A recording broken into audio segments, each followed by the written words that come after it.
21 mart Xitoyning janubidagi Guangxi avtonom rayonida tushib ketgan yo'lovchilar aeroplanidagi 132 kishining qazo qilganligi jazmlashtirildi.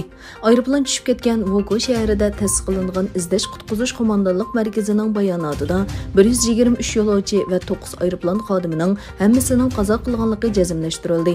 Yana bir tarafdan aeroplanning qora qutisining o'rnini belgilaydigan elektronlik signal uskunasining topilganligi, qora qutining ikkinchi qismining texnik topilmaganligi xabar qilindi. Amerika savdo vakili Katerin Tay, Washington dunyodagi ikkinchi chong iqtisodiy gavda bo'lgan Xitoyni bozorni burmalaydi deb qaraydi va texnik aktivlik bilan besim qiladi dedi. Tay ularning Xitoyning amaliyotda amdi qarab turmaydiganligini ta'kidladi. Tay mundaq dedi: Washington iqtisodiy manfaatini qo'g'dash va Xitoy bilan texnik yaxshi raqobatlash uchun yangi va texnik unumli qurollarga muhtoj. Amerika prezidenti Joe Bidenning Polshada Ukraina tashqi ishlar ministri Dmytro Kuleba va davlat mudofaa ministri Oleksiy Reznikov bilan ko'rishganligi bayon qilingan.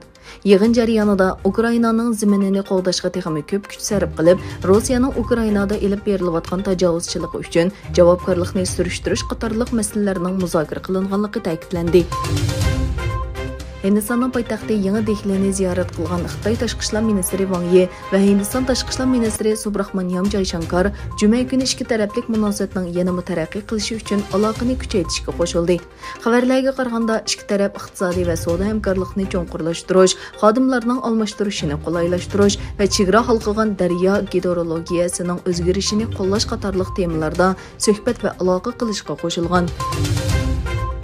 Amerikaning Delaware shtati Ramazon oyini butun shtatda rasmiy e'tirof qilishni o'z ichiga olgan qonun loyihasini ma'qulladi.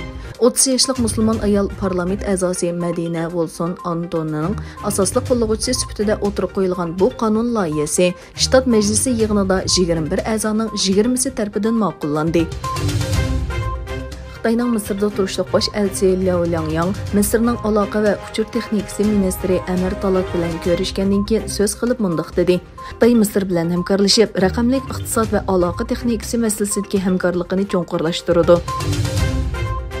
Germaniya informatsion kultur markazi yordamida elib berilayotgan Sharqi Turkistonlik yetim bolalarga oylik iqtisodiy yordam tarqatish faoliyati 2022 yil 3-oyning 26 kuni tushdan burun Turkiya Istanbul shahrining Safaköy rayonidagi Sharqi Turkiston jamiyatida elib berildi. Faoliyatga 80 dan ortiq Sharqi Turkistonlik yetim bolalar oilasi qatnashgan bo'lib, har bir yetim bolaga 50 yevro naqd pul tarqatib berildi.